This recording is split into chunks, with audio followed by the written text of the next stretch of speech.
welcome back to the channel. Today, as I'm sure is the case with many of you, we have some bare root trees just delivered. It's the beginning of February, and so I thought you might like to come along with me as I unpack the bare root trees, talk a little bit about why it's worth planting bare root, and we'll plant them. So come along. And if you're new to the channel, you're very welcome. Please do subscribe, press the bell icon, and we'll tell you when we've got more clips coming up. And if any of the tips and tricks I give you along the way are useful, you can always buy me a coffee, or better still, join my club, where there are 365 other people having a lovely time.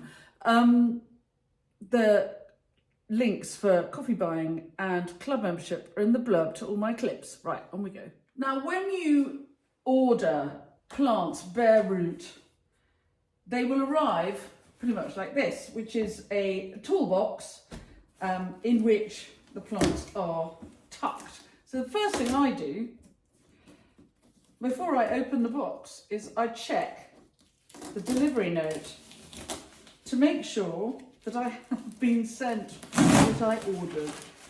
People generally send you what you order, but sometimes they send the wrong thing and you get the wrong order. So it's really good. So before you even unpack the box, do check you've got the right order, because if it's wrong, I'll have to send it back. But I have got the right mix. So I've ordered some amelanchier. Always wanted amelanchier. This is finally 20 years I've been at Common Farm. Finally, I get my amelanchier. I was inspired by particularly Derry Watkins at Special Plants. She's up near just the other side of Bath from here, and she has very beautiful amelanchier. So I'm a copycat at all times. I always copy. I'm always inspired by other people. So I'm inspired by Derry to plant amelanchier. And I'm also planting whitebeam. All my life, adult life, I've wanted whitebeam. When the house where I grew up, just outside Cambridge, we had a whitebeam in the garden and I loved it. And anyway, so at last I'm getting a whitebeam. And I've got tree guards and canes to protect them, because there are rabbits. Yes, there are. And these are going to go in woodland where there's no rabbit proofing. There's no rabbit. There will be possibly rabbits. So, skill is, open the box.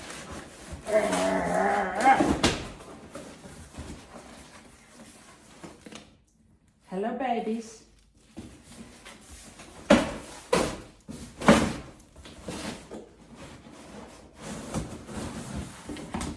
Obviously, you need longer stakes than you have trees, because they're going to go in the ground for a good distance. And I'm very mean. So all of the plants I order are always as small as I can get them. And then I will grow them on. Come on. Oh, there we are. So I've got tree guards which will protect them from the rabbits, and I can tuck the stakes so this doesn't fall over. And then here are my babies, and it's hardly anything. And what's happened is they've been dug up.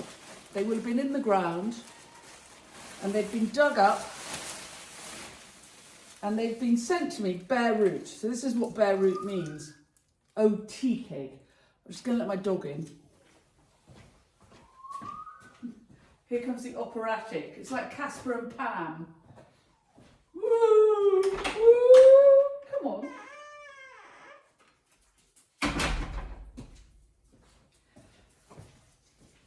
So they've been dug up, and you can see the roots like that. So I'm not going to plant them straight away. I'm going to put them in a bucket of water and give them a drink. And if I haven't got time to plant them this afternoon, and actually between you and me and the gateposts, I haven't. So I'll give them a drink for an hour in a bucket of water, and then I will heel them in to a bit of spot in a bed where I've got some room, and I'll leave them there until I've got time to plant them, but they need to go in the ground fairly quickly. But if you haven't got time to plant bare root when you receive it, really the thing to do is to just cover it with a bit of soil. It doesn't matter, you could put it in a pot and fill the pot with some old soil, or you could heel them in like I'm going to do until you're ready to plant them. But as soon as you can, plant them, because then they have time to settle in. So it's February the 3rd today. And ideally, what I'd like these to do is I'll plant them as they are, and they'll settle into the ground, and their roots will start to have that wonderful symbiotic relationship between, between the mycorrhiza in the soil, which is the fungus in the soil, which encourages a good relationship between the roots of your plants and the soil. So you know when you dig a plant up and they're little tiny white, they look like roots. They're tiny little white hairs coming off the roots into the soil. That's mycorrhiza. Mycorrhiza. Impossible to spell. All my life I've been trying to learn to spell mycorrhiza, and I have to spell check it every single time. I'll put it in the blurb so that you too can see how difficult it is to spell. So as soon as I can, I'll get them in the ground so that brilliant relationship between the roots of the plant and the soil can be encouraged before the season really gets going. So with the 3rd of February, perfect time for bare root planting. They'll have a couple of months to really settle in before the growing season begins. Right, let's go and heel them in. No, I'm going to put them in a bucket of water first. Now, luckily for me, I have plenty of buckets. I'm a flower farmer and florist. So my bucket collection is always strong. You don't need any special kind of bucket. You just want to fill the bucket with water and put your bare root plants so that you're really covering the roots so that they can have a really good drink.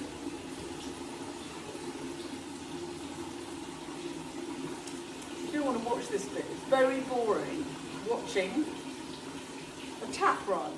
And so when your bucket's full, just tuck the roots of your plants into the bucket.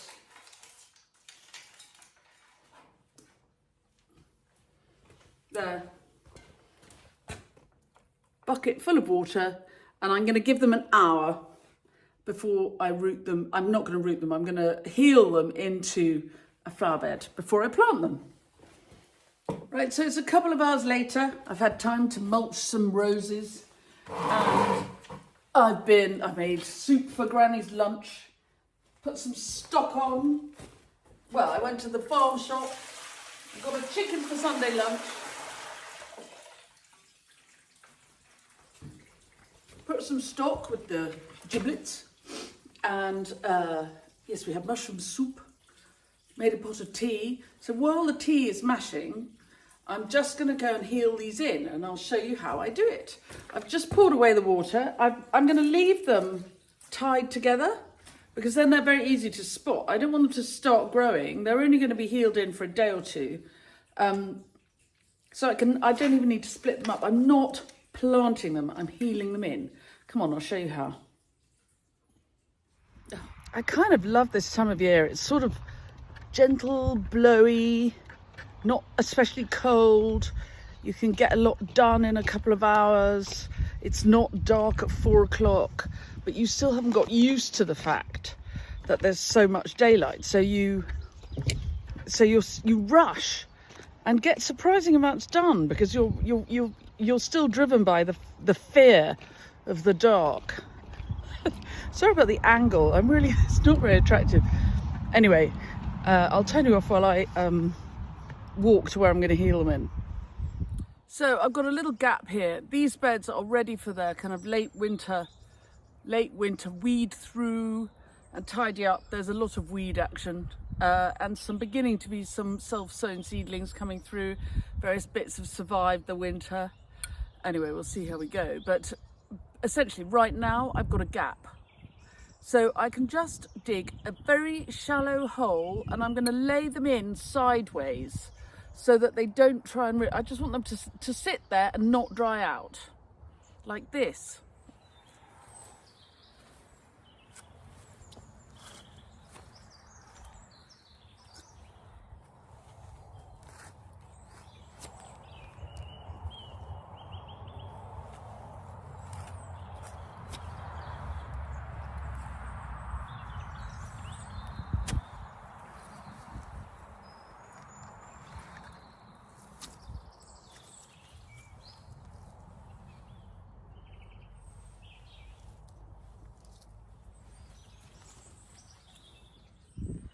So you can see I've just laid them flat, and now take my little golden spade and roll the earth. This is how thick the clay is here.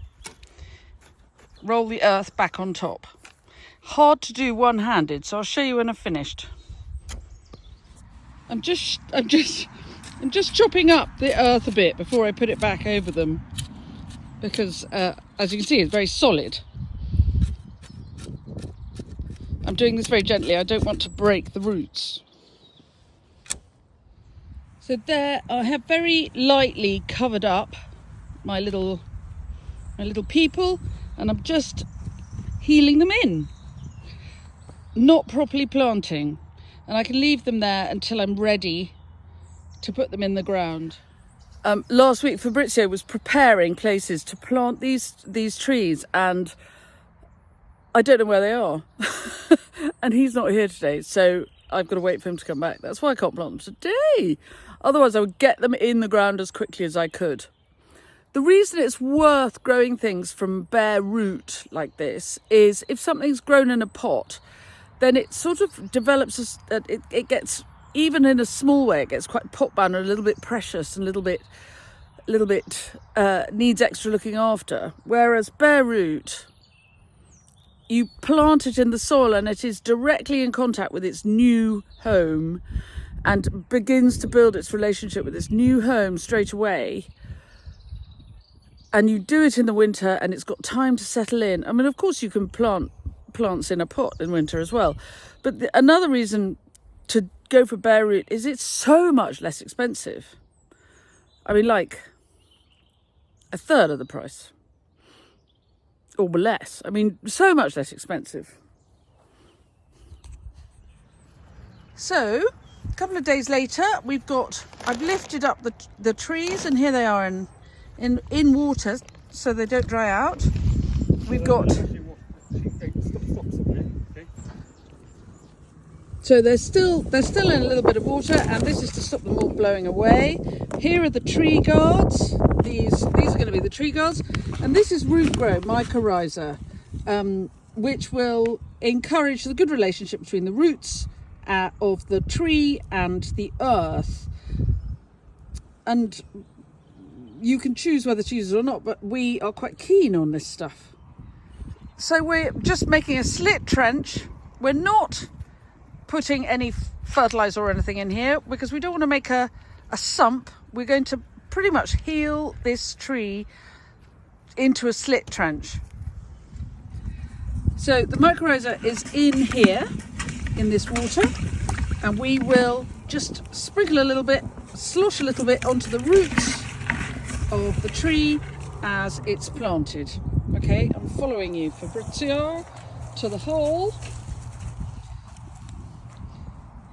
There we are. You can see the mycorrhiza on the roots, and that's the level at which we're going to plant it. Just to there, yes. And you hold it in and stamp it down. That is planting a bare root tree. There it is. At last I have my amelanchier. So then we're going to pop the tree guard round it. Tree guards, we have lots and lots of little people who will happily eat a small tree. So we're protecting the small tree by the tree guard. And we're just going to bring a stake. It's not, I mean, look at my feet. This is really not an enormous process. And here comes the stake. oh yes, to the windward side of the process. So the wind will come this way and try and blow it over, but it won't be able to. And we'll tighten up the cord, and that's it. One planted tree. So there's a little group of trees. Here comes Fabrizio, and we're going to put one of the whitebeam right here where my feet are. Oh, an afternoon planting trees. It's good. We haven't planted trees for years. Time we did again.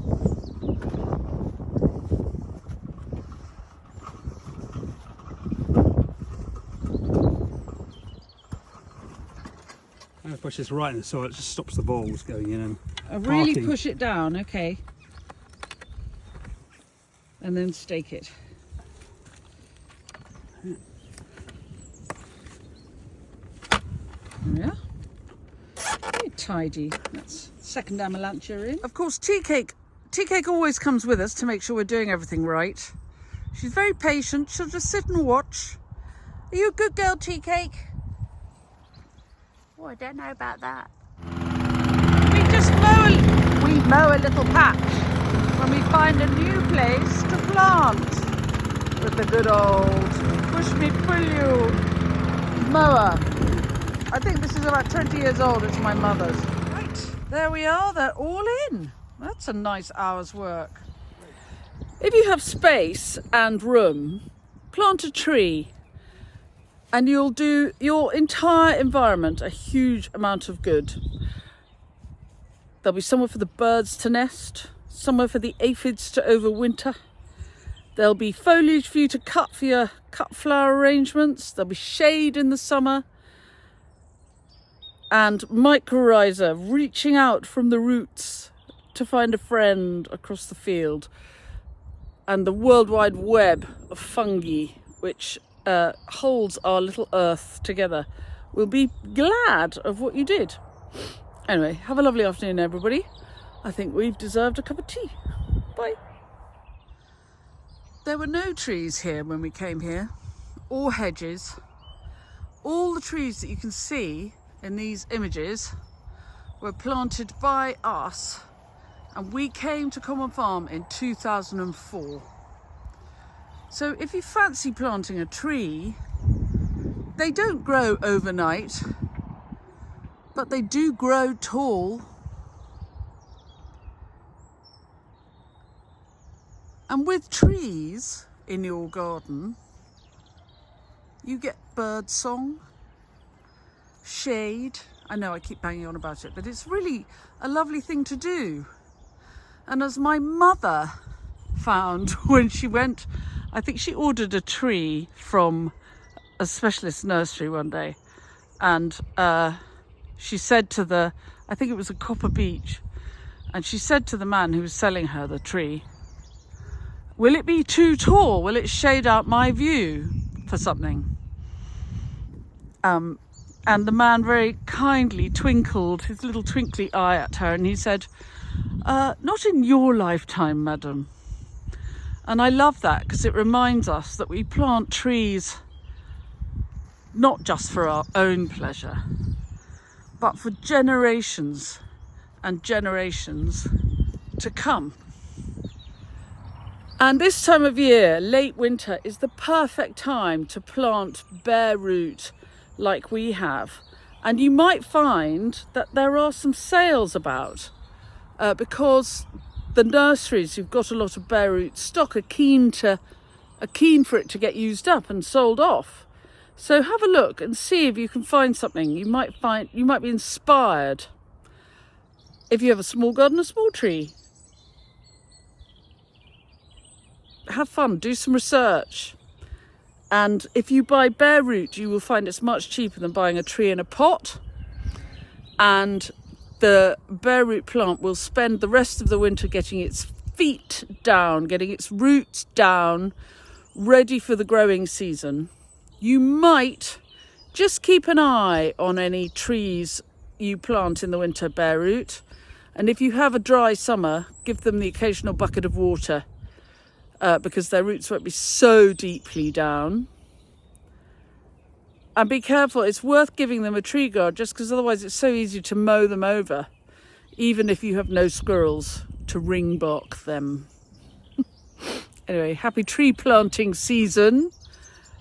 And next up, seeds in a minute. Oh, exciting.